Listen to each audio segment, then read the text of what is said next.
a threat to the Premier League when it comes down to the forwards. Cole Palmer, Morgan Rogers, João Pedro up front from Chelsea, and then at the back you are leaking goals. A couple of the fans went online and they were shouting, bring another goalkeeper for us, bring another goalkeeper. But Achopo Robert Sanchez, how many top tier goalkeepers are available right now? Because Robert Sanchez, anyway, we'll get into that, more of that audio, and also looking at how things have come through for a couple of young stars. The Falconets of Nigeria, they have landed in Poland for the under 23 World Cup, and looking at the under 20 World Cup, I beg your pardon, looking at about 3 individuals did not make it with the team. They didn't travel with the team because of certain visa issues, and you can see that this has restricted someone that has carried the team with goals. Talking about Joy Ibokwe, the captain of the Falconets, she is among those that has been hampered by this particular ordeal. Someone who has been banging goals from the qualifying stages, and ultimately Gabi Aguirre saying, they've denied you visa. But everyone is calling upon the federal government to actually speak with the Polish authorities and also find alternative measures to actually ensure that these 3 individuals that have been picked can go to Poland, represent Nigeria, because right now the squad is depleted without the performances or without the availability of these 3 individuals that are right here. So fixtures for Nigeria, we're going to give you an update for Nigerians fixtures as the Falconets are right there at Poland. They landed earlier today right there at Poland, and also looking at other developing stories around the world of sport, from football going into athletics. Even Nigeria's beach volleyball team, they are playing their qualifiers, as well as looking at the under 23 team. They now know their routes to the Olympics. Maui Sabi, how do you see Nigeria's route to the Olympics when it comes down to the fact that we've not been to the Olympics since Mikel Obi got a silver medal, a bronze medal at the Olympics? Again, another yesterday we touched that story when Nigeria was listed among the 45 teams, 44 teams, I beg your pardon, that will be, competing. Now, we have seen who our competitors are, those people that will be standing on our way. Of course, you know that first of all, there will be the African competition, which will serve as the, qualifier for the main qualifier for the competition. Well, first thing first, and one step at a time. Like we always say, a particular singer said, "One day at a time, still Jesus." So we take it one day at a time, step by step. But what I would always say is, when you don't prepare, you're only preparing to fail. But Eric Chia now is involved in the under 23, the dream team. He's involved now. We hope that he brings his experience. His experience comes to to fore here to help the team. Navigate the terrain, because everybody wants to be at the Olympics. Everybody wants to be at the Olympics. I mean, it's like in Manaka. Everybody likes to have a taste of it. So all I can say is, for me, you just ask me what I think. I'm not putting my hopes high, because you can see the qualification for Nigeria in football events now at the world is difficult. You understand? Starting off from the young generation. It's difficult. So I only pray that we won't miss, because remember that the next Olympics game is significant for Nigeria. It's happening in a country where we go and succeed. Nigeria became the first African country to leave the Olympic Games in the US. And we're going, and the Olympics. Chioma Jonwa of Mbise and Imo State and Igbo in Nigeria, so that it won't be like I'm being tribalistic, you understand? Chioma Jonwa went there and won the first gold for us. Since then, how far? Okay, good. Now, we are returning back to the country that, because I am somebody that believes that history has a way of repeating itself, especially in sports. We are going to a country that is very favorable to us. You understand? When it comes to the Olympic Games, it was in Atlanta 96 that Nigeria finished, broke so many records, set so many records, and did very well. Now we're going back.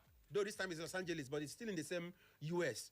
US has shown that it's a country that favors. That's why I felt very bad that we weren't at the last World Cup. If you check what happened at the last World Cup, and the way Nigeria played in the last Nations Cup, and you understand the kind of team, you believe that Nigeria would have gone far. Yes, because it's a country, like I always say, that has a way of favoring us. Well, I'm only praying, like now that maybe the men at Glass House who know better, had the reason why they had to say, Richel, okay, come and be part of this particular, team. I hope and I pray fervently that we will qualify. But the qualification begins now that we already know who are the people that we're going to what? Face. Please, let selection be based on merit, not based on who knows who. Because that's the thing, that it's another thing that is depleting our squad, especially at the age grade level. Are we even monitoring the youngsters? Do we have a list of, tomorrow now we have a friendly game. Let us close our eyes and select these social people. And are we tracking? Do we have scouts? Because it's part of. I think they said there was a lesson from the under 20 that went for the last Wafu B. That couldn't make it through to the under 20 AFCON. But I'm not saying that. I'm not arrogant. I'm not taking away the fact that there are good players in the under 20. So, yes, you're right. But at the same time, they get some from the NNL and NPFL. But again, like you said, and also the foreign stars. And foreign stars. Now, but again, like the question you asked is very, very vital.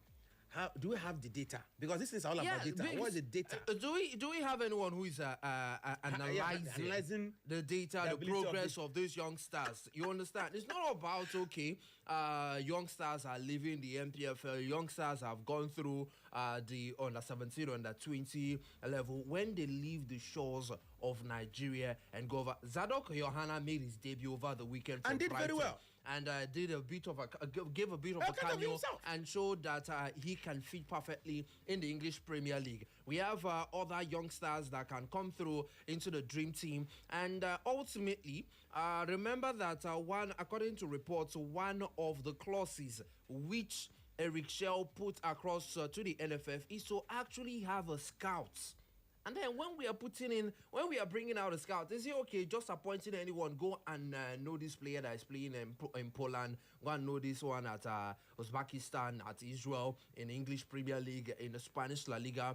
Does he have? It's not everyone that can be a scout. Mm-hmm. It takes somebody who has the eye of a cat, an ego, a keen eye, someone who knows his onions to know that this player will fit perfectly into the coach's tactics, because the scout has to work hand in glove with the coach who is on ground, and which is Eric Shell. He has been mandated to handle the Super Eagles and the under 23 team, which some other individuals are stating that it shouldn't be so. Mm-hmm. You understand, but I still believe that this would help Nigeria build some sort of structure.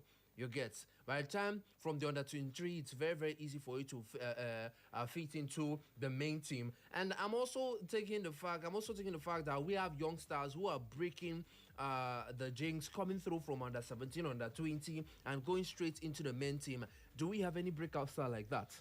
That's another big question. Well, this young defender, Frederick Benjamin, yes. I think he's one of the players that will look out to be part of this particular. Even looking at Zadok Yohana, if we can just look forward to harnessing the talent, but definitely he has gone into a club that can help him boost his talent. Mm-hmm. So, talking about the under 23 team, talking about the dream team, the Dream Eagles for Nigeria. Nigeria will face either Mauritania or the Democratic Republic of Congo in the second round of the qualifiers for the 2027 African Under 20 Cup of Nations.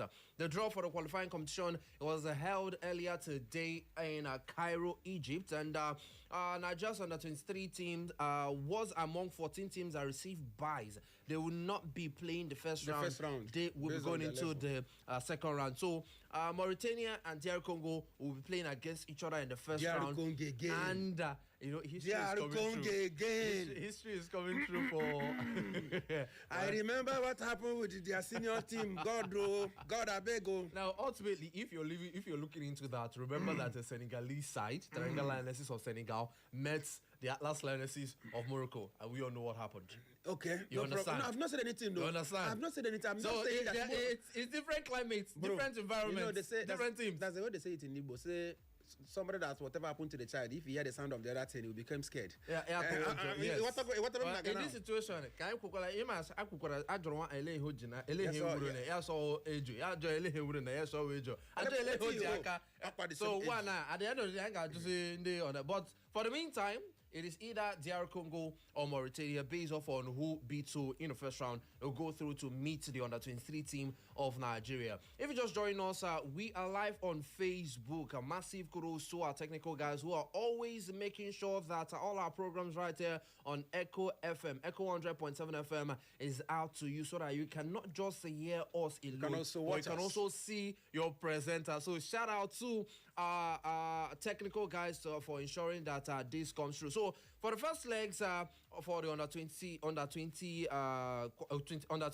competitions, it starts on 28 September, which is on a Monday. The return matches will take place on the 6th day of October, which is actually on a Tuesday, 1 week later.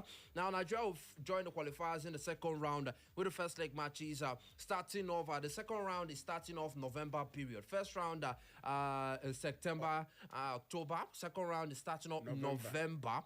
And Nigeria would go on to know if they are facing DR Congo or they are going to face Mauritania. The winner of the second round ties will advance into the third and then going into the final round of the qualifying campaign. Seven teams will eventually qualify for the tournament and join the host Egypt at the 8-team 2027 African Under-23 Cup of Nations qualifier. Cup of Nations competition or finals, you understand? So the competition serves as a qualifying tournament as we are preparing for the Olympics, just like Man Wisabi bring them to us. Olympics will be happening in the United States of America, and most teams are gearing up. We've given you update concerning the under-23 side. Now, looking at how things have come through for the under-20 women's team as they prepare for the under-20 World Cup. Remember, Nigeria did not make it to the 2026 World Cup. The Super Falcons will not be in Brazil next year, 2027. The under-20 side could not make it through despite reaching the finals. I'm giving them kudos for that, how the Waffle be, but they couldn't do enough to beat a team that are beating them already in the tournament. Talking about the Waffle B qualifying tournaments, I'll see them going to the under-20 African Cup of Nations. They would also miss out an opportunity to make it to the under-20 World Cup. Now, under-17 women, they made it to the World Cup. They qualified for the World Cup. Under-20, they qualified for the World Cup. Women, under-20 women. Thank you for that. Now, there's been a bit of a hitch for some players. Nigeria's preparations for the 2026 FIFA Under-20 Women's World Cup, it has been disrupted by visa delays with Falconer star, and also she definitely is the highest goal scorer. She's always scoring. And also the team captain, Joy Ibokwe, and about two other players who are at the risk of missing the tournament in Poland. So going through to reports that actually came through, Joy Ibokwe, Sandra John, and Faridat Abdulwahab. The trio missed the team's departure due to unresolved visa issues where Nigeria, they've already landed in Poland. Nigeria will face Spain on the 7th day of September. They'll face the People's Republic of China on the 10th day of September before playing their final group game against New Caledonia on the 13th day of September. They departed Abuja yesterday, and going into the midday for today, they landed in Poland. And looking at the Falconer squad, the likes of Cristiano Zoma, Jane Ijiroho, Ramotalahi Karim, Queen Joseph, Fevon Kocha, Rebecca Degbamila, Joy Ibokwe, but she is still, a movement is still in the limbo. We do not really know how far. So, making it through, they were able to actually defeat Rwanda 5-0 on aggregate, came up against Senegal, beat Senegal 3-1 on aggregate, came up against Malawi and beat Malawi 3-2 on aggregate. Joy Ibokwe helped the team based off on goals and assists recorded going into these 3 qualifying games, and ultimately it's looking likely that she and 2 other stars will not be at Poland. Well, first off, congratulations for safe landing. Congratulations, and thank God that they landed safely already in Poland ahead of this particular tournament. So that, like I said before, congratulations. Thank God that they landed safely. That's the most important thing. Then, on the disappointing note, having your captain absent, and this is not just, you know what it means for somebody to be the captain of a team. That is the backbone of the team. That is the leader of the team. And of course, they will begin their game by September 7th. That's when they will play Spain. And they also have China in their group. Spain and China are two very, very, strong opponents. And you have already departed the shores of Nigeria, landed in the hosting country, the host nation, without your leader. And all of us know what a captain brings to a team. Yes, it has some kind of psychological breakdown to the team. Now, he's a leader. Because the coach is the leader of mainly the nation. The person every other player looks up to, to correct and do what is the captain. It's really heartbreaking, and I dare ask this question because sometimes when you ask questions here, and these are valid questions, it's seen as you're doing the wrong thing. The question is this: are you telling me that the federation started preparing these girls last week, last 2 weeks, last month? These girls, they have qualified for more than a month ago or more than that. For a month ago or more than that. Is this issue just coming up? Even if it's just coming up, don't you have the capacity and the capability to take these girls? And look, it's not only Joy Bokwe. The other Faridat, Abdul Wahad, a very fantastic player too, alongside Joy. These are very key players. And they are not good. They have not flied out. So maybe we are doing everything we can to make them get there. But remember again, if they get there late also, that's also a kind of disruption. Because if your whole now, they will not be doing some things in hurry, as we say it in Nigerian Remember palace. the issues though it's a different scenario, but Thomas Partey, captain of the Ghanaian squad, did not make it into Canada to play their first game with the Black Stars of Ghana. That as well, the coach also stated that he had his own psychological impact to the team. Definitely. And that's what we're saying. So even if this girl they arrive late, that also has its own negative impact on the team. There's nothing as beautiful as all of us moving the same time, landing the same time, training over there at the same time. Because we each other is. But when you now have to come in batches, and that also affects the psychology and the mentality of the team. So I just hope that this thing we say here every day, that maybe a time shall come when we'll start doing things rightly. Okay? Just like we said earlier on about the dream team. We said about the dream team. You see, just like we pointed out, we can't actually say, okay, we have, a set of guys now we cannot just invite and start immediately. You see, you found out that it is now that we'll begin to prepare. Isn't it also? Which is not how other countries are doing it. Go to these other countries. Already there is a track record, there's a data on ground to know who is fitting in where, how, the reason why the person is coming to be here. And also, this is where international friendlies for the youth setup can also very help important. out. Because a bit of what I understand concerning the visa issues, if you have traveled around and you've gotten stamps from other countries, definitely you won't have had issues. It will make it easier for you to enter new countries. By the time they look at your track record and see things, they will just come through. But ultimately, how many of these girls have actually left the shores of Nigeria, the country? Except when they are going for qualifiers. Remember, that's the only time you see them travel. Okay, and it's within the African continent. Yes. So, okay, like when they played Ethiopia and Benin, and those countries they played, they won. Therefore, this is a very big question you're asking now. When have you heard that, okay, Nigerians under 20 team are having a friendly with Spain? When was the last time you had that? Or Nigeria under 17? No, we don't answer questions. We are focused majorly. Even the Super Falcons are crying that they are not having top-tier friendlies. And then we're talking of under 17. But who remembers you? But then, the truth of the matter is, these are the things that ought to be done. Had it been that, you made a very vital point. If these girls had traveled to one or two, because I know that is what will be this visa thing, they will check your traveling a bit, all those kind of things. Even when you want to travel outside the country now, part of what they look at is, you that's coming to Canada, which other countries have you been to before? Isn't it also? True. Good. So had it been that these girls have had that opportunity to, have a friendly where they travel to some of these countries, 2-3 occasions, that would have made us to know in hand and already how, what if there's going to be a visa issue and trash it out on time.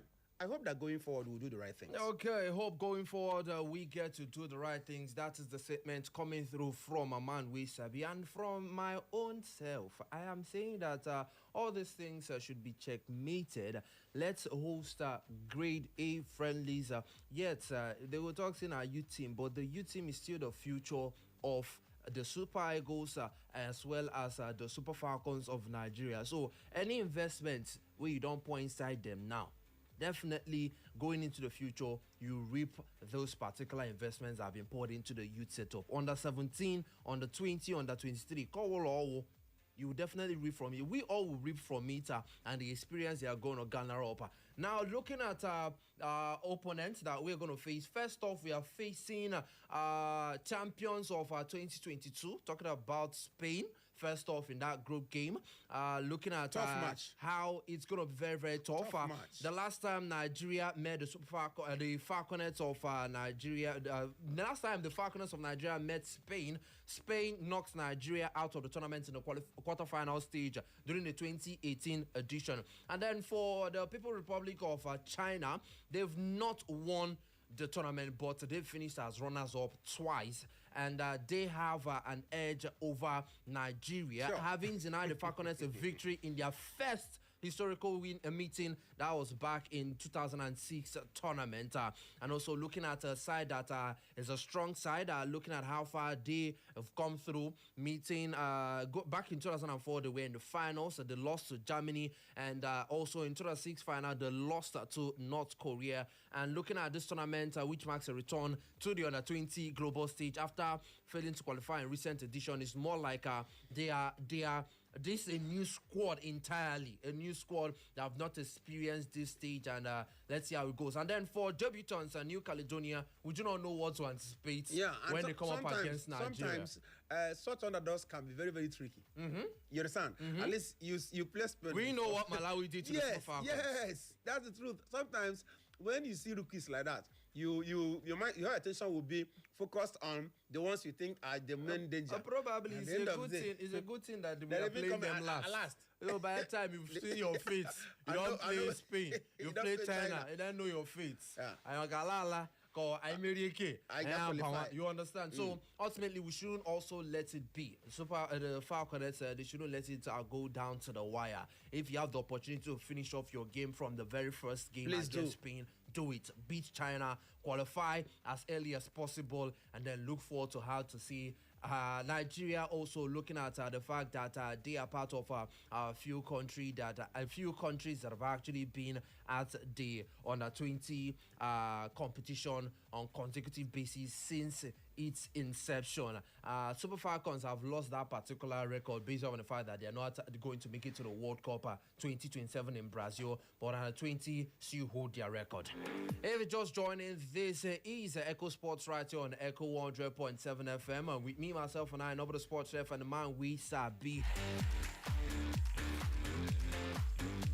Quickly looking at Gianni Infantino in the news once again. It's no longer about football administrators anymore. It's now about the players, because reports have it that a group of current and former footballers have joined the growing cause for change at the top of FIFA as pressure continues to mount on the world governing body's president, Gianni Infantino. Former Manchester United and France defender Mikel Sylvester led the intervention yesterday with a statement titled "Enough is enough." Ho ha! I'm putting that one on top. But what we talking enough is enough. That is what they titled the intervention. So, the 48-year-old who serves as FIFA 16-member players voice panel shared on social media where it received support from English defender Lucy Bronze. Now, this is from the Three Lionesses of England. Lucy Bronze shared support to that. Former French international as well, Emmanuel Petit, and ex-England goalkeeper David James. They all voiced their support. So players said they shared the same concerns as the millions of fans around the world, while criticizing Infantino's controversial plan to sell stakes in major football competitions, including the World Cup, to private investors. In the words that the statement said, I quote, We have watched the game we love. We have watched the game we love drift away from its core values under FIFA's current leadership. For too long, we've seen major decisions taken without players being consulted or considered, and without any regard for the fans who sustain the sport. So the bit of this particular segment is bringing in the fans, is bringing in the players, and looking at the general well-being. Ultimately, the major players have not been consulted, not even the football administrators, not even the federation, but the players themselves, and also those who consume the game of football, the fans. They were not consulted, and everything went behind their back. As a football player, they say that he serves as the FIFA 16 member players voice panel. Oh no, since they were the chief operating officer, based off on he voiced concerns concerning Infantino's decision. Let's see what is going to be. But ultimately, this is still not on the good side for Infantino, and it's looking likely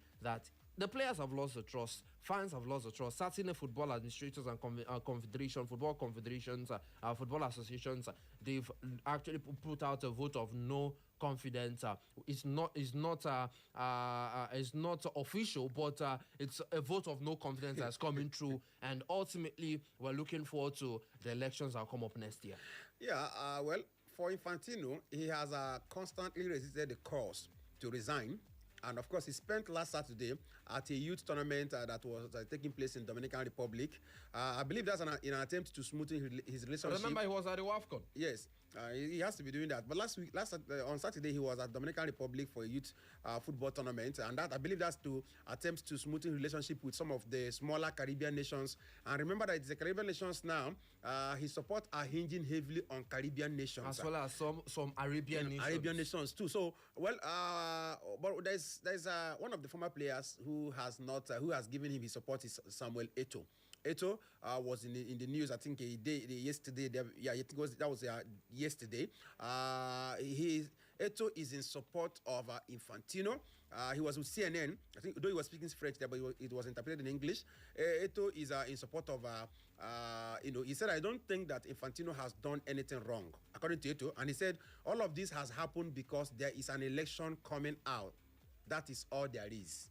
For Eto'o, he believes that the reason why the attack on, should I use the word attack now, or the call for Infantino to resign is because, to him, I'm quoting word for word, he says he don't believe Infantino has done anything wrong. And that the only reason why people are calling for his head is because election is by the corner, and that is the only reason. For him, Infantino has done nothing wrong. So yeah, former players, just like you say, Bronze, Emmanuel Petit, so many other. Remember, during that heat, former Luis Figo was one of those who said earlier on that this guy should resign. But I think if I were Infantino at this moment, I should be a little bit scared, worried. Yeah, because at the end of the day, you are dealing with people in the exposed part of the world.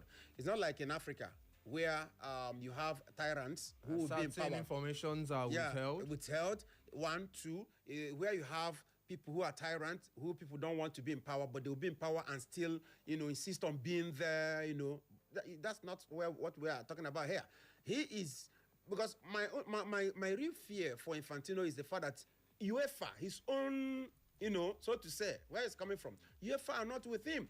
In fact, to this moment, UEFA still stands their ground that if nothing is done, that they will boycott FIFA. And also reports have it that they are looking within themselves to know who they are going to bring out to stand toe-to-toe with Infantino in a situation where push comes to shove. They wouldn't want him to come out unopposed. Yes, because, and that was why yesterday, I think it was in the, it was part of our news yesterday when the current UEFA president talking about Seferin says he's not interested, in taking Infantino's place. That tells you that UEFA themselves are looking inwards to find who is going to, challenge him.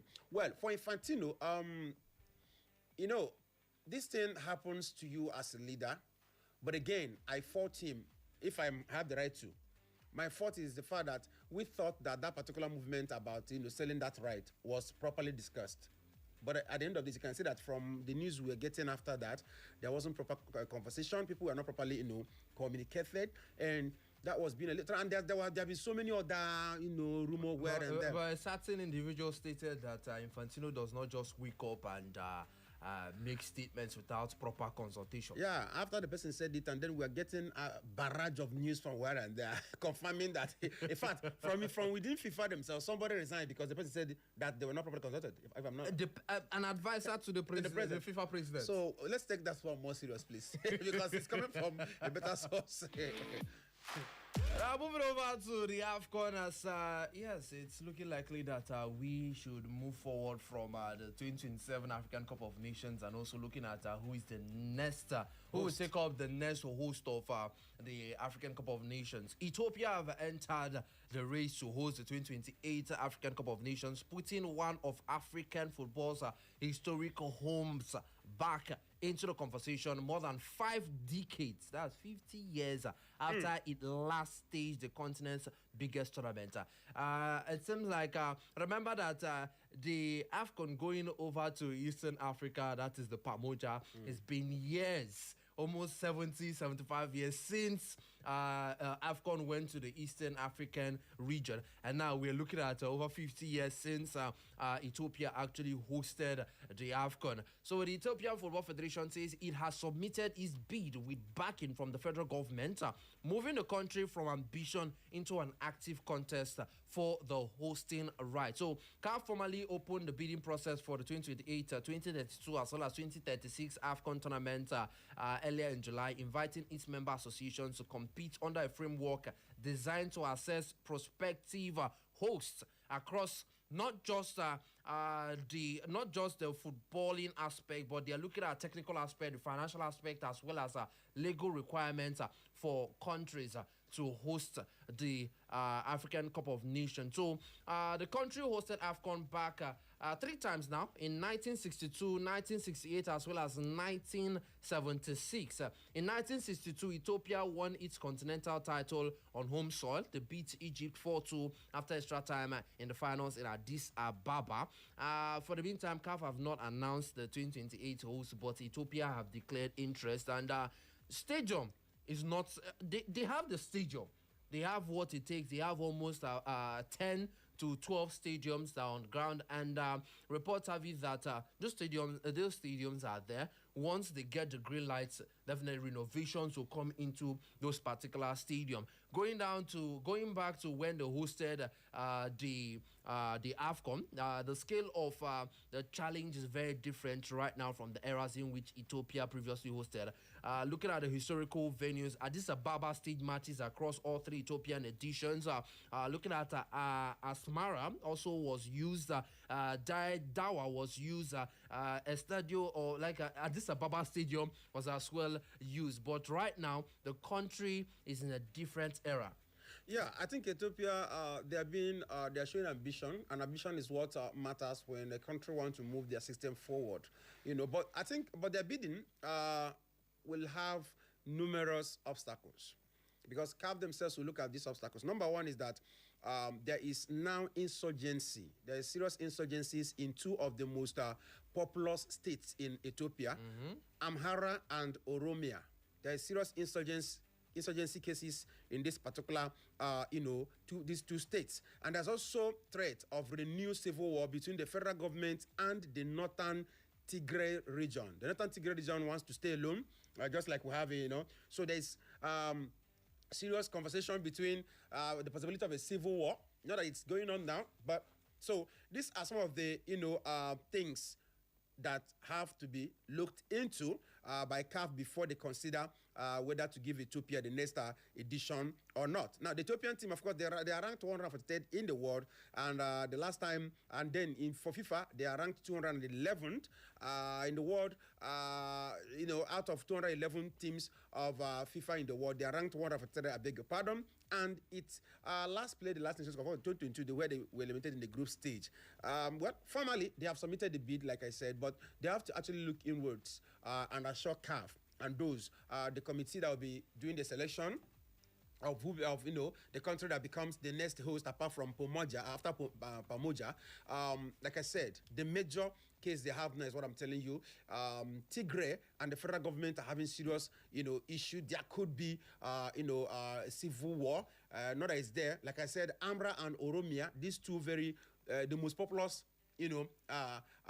cities in Ethiopia. Two of them, there's serious cases of insurgency. And again, don't forget that Ethiopia, in terms of population, they're the second most populated, African country. So they have the population, they have everything. They can do this. You have mentioned about their having, stadium or stadia that can handle this particular thing. So all they need to do is maybe if it's approved, then they go into renovation. But again, that's why we talk about having, challenge, because CAF definitely will not take the Nations Cup to a country where there are insurgence cases and where there are crises. Okay, so it's looking likely that it's going to be a very long time before Nigeria will host the AFCON because the way it is going round, East Africa is going over to Ethiopia. Probably after Ethiopia, let's say it might go to Madagascar. You understand? Before you know it will live in land. You get. So who knows when next the AFCON will get into the West African region? So security and safety concerns. But even if with the way things are going, except there is light at the end of the tunnel, which I doubt if there will be. With the way things are going, even if, like you said, because I like what's happening, even if the thing goes round and the AFCON is coming back to West Africa, it will still be Nigeria. At the moment, which country do you think it is? There are so many countries. Ghana is better off to host it. We have 2 other countries that can host it in West Africa, not Nigeria. Not Nigeria. You don't have the facility. The country itself, in terms of stability, you understand what I'm saying? I mean, the kind of news people you hear on the net, or you hear every day about Nigeria, will definitely not even make. Even if Nigeria submit bid today, CAF, it will be I believe it will be the first that CAF will not even think about. So, it's, like I said, except there's light at the end of the tunnel. If something is done tomorrow, and then we turn away from these negativities and move into positivities. But if things are continue to be the way they are, from the game itself, no facility, you understand what I'm saying? No stadia to host the competition, no growth in. Come on. Come on. Come on. That is what man we sabi. If you sabi, definitely you have to come under the tutelage of man we sabi, because they say the blind cannot lead the blind. No, the thing is, we all have to tell ourselves the truth. But at the end of the day, even in the Bible, I believe also those who read Quran, it will also be there that truth is very sacrosanct. Okay, so we've told you about the challenges that Ethiopia may be facing, but one thing is certain: they've lodged their bid and they've confirmed that the government is backing their bid to actually host the 2028 AFCON. So going down to the active regional insurgencies, unresolved civil tensions, and strict CAF mandates that may actually hinder them. That may actually be a problem when it comes down to infrastructure, when it comes down to logistical hurdles, venue compliance, logistical strain. It can come into being. But ultimately, remember that football also unites. Probably AFCON coming into Ethiopia might be something that would unite the country. You get. So if everything that happened in the United States, we watched the game of football. The World Cup was held in the United States, but footballers and where their camps, we were hearing all the thing around them. Everything meaning mega around them, but not meaning in their. So understand. So let's see if that will be the situation and fate of Ethiopia. Now moving away from Ethiopia and going over to presidential changes. Now I'm not talking about the NFF. Now for Benin Republic, they have not been with a president for a while, but I can tell you as it is now, Benin Football Federation, they now have Marcelin Bokov, as he has been elected, not appointed, elected as their new president, with Bokov emerging victorious earlier today following the elective General Assembly that was held at the Akpro Misrati Excellence Center. Now, looking at Benin Football Federation, they've never stayed without a president, a football president. The transition of power was seamless as the outgoing president, Maturin de Hakus, remained in office and completed his full democratic tenure up until the elective General Assembly. The election of Marcel Bokov earlier today marked an immediate and direct handover from the previous administration. Swift, seamless, and according to what they've said, the transition of power went Oshiaka Frinaka without problems and elected into office. Beautiful. That's the kind of things we pray for. You know, look at what you said. Seamless, smooth, swift, and what would that lead to? Definitely development, isn't it? When things, definitely. When things are done, just like you said it, in the right way, things happen. Now, look, the guy's focus should be youth development, professionalization, because it's very, very important. Benin football, then administration. He has to modernize the federation operations. In terms of professionalism, he has to improve club financial independence and local leagues. And then another thing that we'll be facing book of is youth developments. He has to build 3 new training centers. According to these are things he said he's going to do. Because the mandates that he's coming in with. Yes, wait now. Now I'm telling you that because let us stand on the mandate. Yes, God bless you. You're in the spirit. Because I just said that these are the challenges facing him because these were the things he said he was going to do. Are you with me? And we're in the part of the world where leaders come through, make promises. When they want to come to power. And ultimately, when they get into power, bro, they shut their doors. They shut their doors and then start singing Papankuru. Until when the election comes. So, like you said, congratulations to Bokov and then congratulations to Benin football. They've not been a serious force to reckon with. I'm not getting them to the background. They did very well bringing former Nigerian, former Super Eagles coach, as their coach, who helped them constantly qualifying them for the Nations Cup. And last time gave Nigeria and South Africa a serious fight. For their money. In that particular group for World Cup qualifier, at the point they were the leaders. At the point they were in contention and in the discussion for qualifying from the group, especially when they played against the first game against Nigeria and got the better side of the Super Eagles of Nigeria. So, but be that as it may, now that they have got a new FA, I think his own is to sit down and get to work. He has mentioned 3 things he wants to do. He should focus on them. If he does that, definitely Benin football will become better of it. Okay, quickly going over to Europe. Now we are landing in London. Remember that we're live on Facebook. Go over to Facebook, Echo FM or Echo 100.7 FM. You can watch live. Come to your Iglibo. You go see us live at the wear white man. We sabi wear one khaki colored cap on top in head. Me una no see the mololo way in bab. You understand? I hear somewhere say if Chelsea win, saying go bab mololo, but I don't know. I never touch a cap. You know they say here in Nigeria you don't touch a man's cap anyhow because you don't know what you might find under the cap. So now I no touch cap. So yesterday, Chelsea beat Alex Iwobi and the captain of Fulham, talking about Nigeria Super Eagles player and defender, talking about Calvin Bassey. He captained the side yesterday. And also under a new man at the helm of affairs in the dugout, talking about Arbeloa. It's more of a battle, debut of the sacked Madrid managers. Arbeloa and Xabi Alonso coming head-to-head. Their very first game in the English Premier League was against each other, and ultimately it was a festival of goals. Ultimately, the new players got into action, talking about Rogers, who made a move from Aston Villa to Chelsea, and also looking at Gonzalo, who made a move from Real Madrid to Fulham. They got onto the score sheet.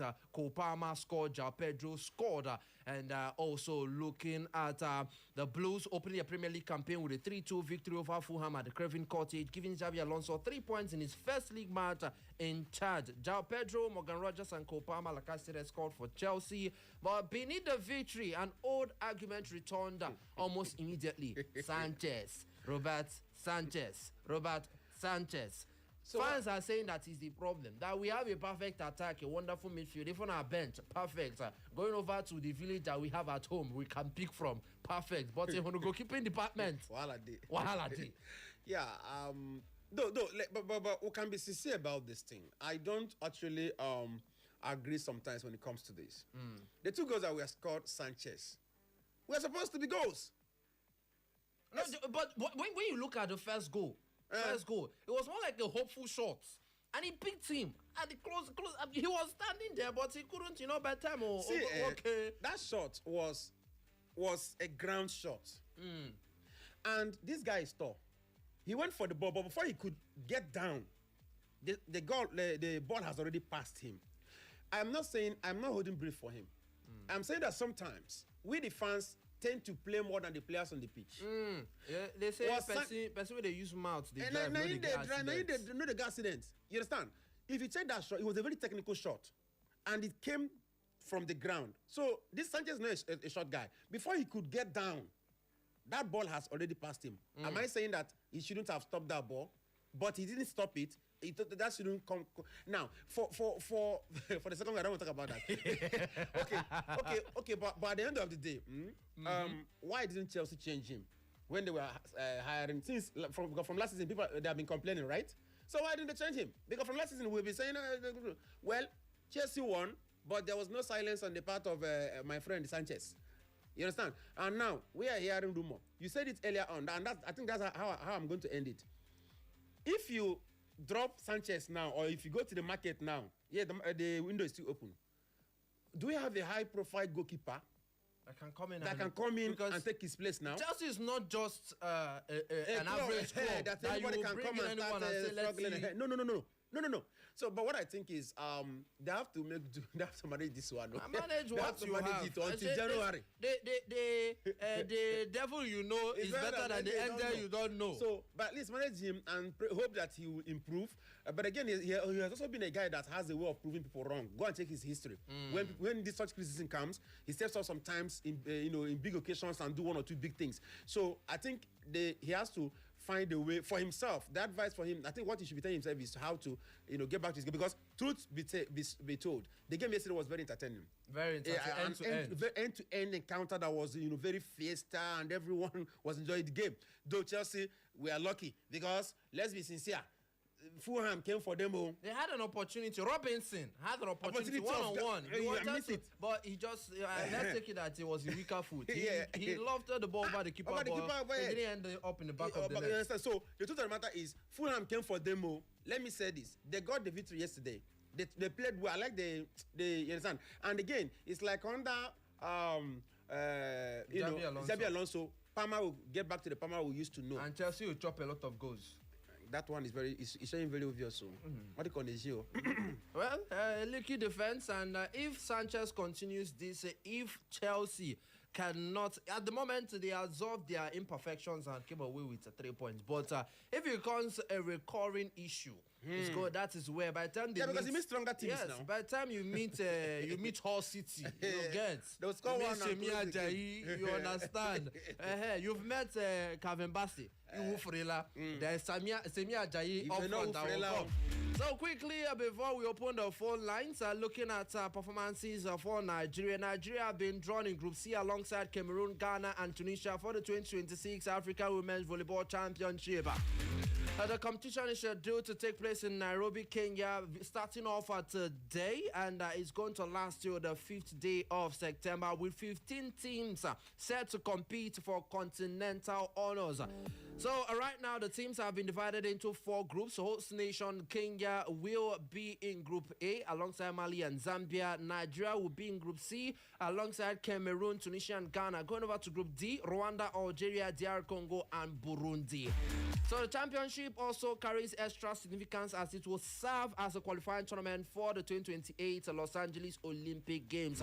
Nigeria definitely will want to be at the Olympic Games. Now, looking at the fact that we do not have officials in African competitions, at the AFCON, we had a Nigerian at the AFCON. Yemisi Eunice Akintoye was a prominent Nigerian female referee who officiated at the 2026 Women African Cup of Nations, talking about the AFCON. And right now, going over to the CAF Champions League, Nigerian referee Joseph Ode Ogabor has been appointed by the Confederation of African Football to officiate the CAF Champions League preliminary round first leg encounter between Medeama FC and TP Mazembe. So according to Man Wisabi, if you go onto Facebook right now, Echo FM 100.7, you see him clapping. In the clap for... I like good things. In the clap for Ogabor. Ogabor, well done. Definitely. Let's see at some point if we are going to have a Nigerian at the World Cup. Now going over to the beach soccer African qualifying rounds, Nigeria have been drawn alongside Ghana, okay, and looking at the first qualifiers will take place from the 9th to 11th day of October 2026, while the second legs are built for 16th to 18th day of October. Now, Nigerian Football Federation, they actually confirmed this, that Nigerian Super Saiyan Eagles have been drawn against Ghana in the second round of the 2026 Beach Soccer African Cup of Nations qualifiers, and they definitely will be looking forward to making the best out of these opportunities. All right, it's time for us to open the phone lines. Of course, you know, we told you that if they give us time, 5 hours, we'll go, they carry the go, but then you have to talk to us now. 0911 20,022, 0911 20,022, 0707 454 1014, 0707 454 1014. And then for our WhatsApp messages, please drop them on 0707 491 3438. Remember, we are live on Facebook on Echo FM, FM 100.7. Okay, the calls coming through. Now, going over to our WhatsApp platform. Okay, before we read out the message. Hello, good evening. Hello. Hello. Hello. Good evening and welcome. How are you? Oh, we are fine. I hope you're good. The fox in the house. Welcome. And the man waits me very well. Good evening to you. Good evening to you, sir. Welcome to the show. We're two fantastic presenters. We appreciate it. And two fantastically supporters of Man U, the Red Devil. No, we don't agree this one. No, me, I'm a hard Nothing one will tell us. It's a fact now. I can prove that. And that person will also call us and tell us we're Arsenal fans. Somebody will call us Madrid fan too. You know, when Man U played on Mondays last year, it was not anything to talk about. But one match, since he played on Monday, started calling them Monday Football FC. Now we they call them. You see, this now season, you call them. Now you call them. You see, this a banter. We go do and where this season. Hater of Chelsea. No. Nobody. If I be. You call patience.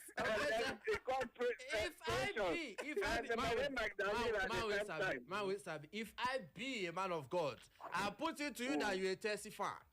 Nothing what you want to tell me. Well, is there anything wrong with being a Chelsea fan? No. Nothing is wrong. You are free to cast your die. Once the die is cast, you carry it and go. What of your supporter of, he says he support Liverpool. And ex Chelsea somebody. So everything about Chelsea for her is zero. I wonder whether she will call today and say how Chelsea did not.